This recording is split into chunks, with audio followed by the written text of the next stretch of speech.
Il y a une période où j'ai tout essayé. C'est vrai que j'ai essayé de mener ma vie, mon propre chemin par mes propres forces.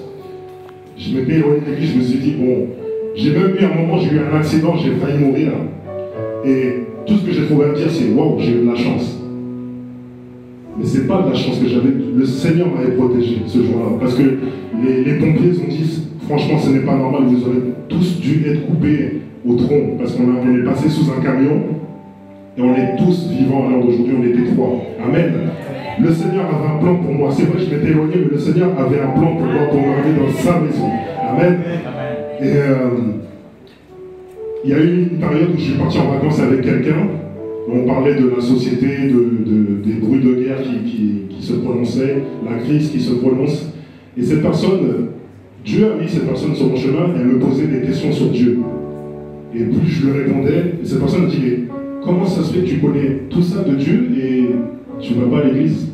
Et en parlant de Dieu, cette personne, elle avait soif de Dieu, elle me posait des questions, elle me posait des questions, elle me posait des questions, et cela m'a renvoyé à ma propre situation. J'ai dit, Seigneur, c'est pas ma place ici.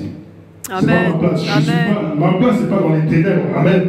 Ma place, je suis un fils de la lumière. Amen. Ma place est dans ta maison. Alléluia.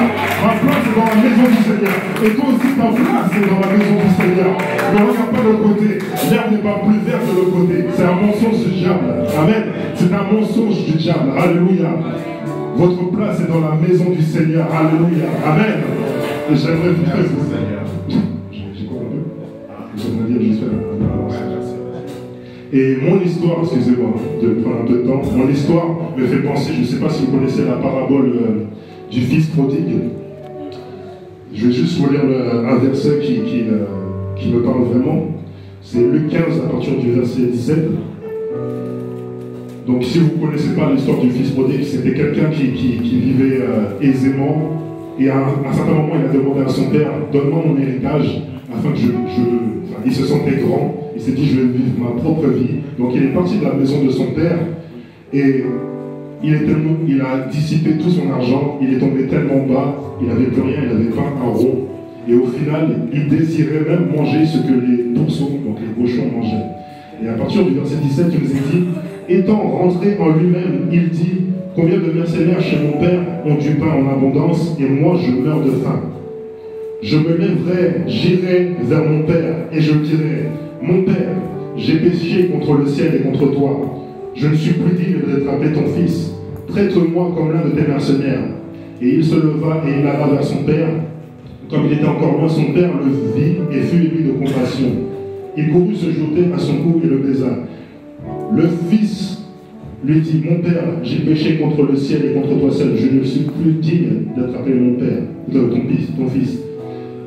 Mais le père a dit à ses serviteurs, apportez-lui la plus belle robe et la revêtez. Mettez-lui un anneau au doigt et des souliers aux pieds. Amenez le veau gras et tuez-le.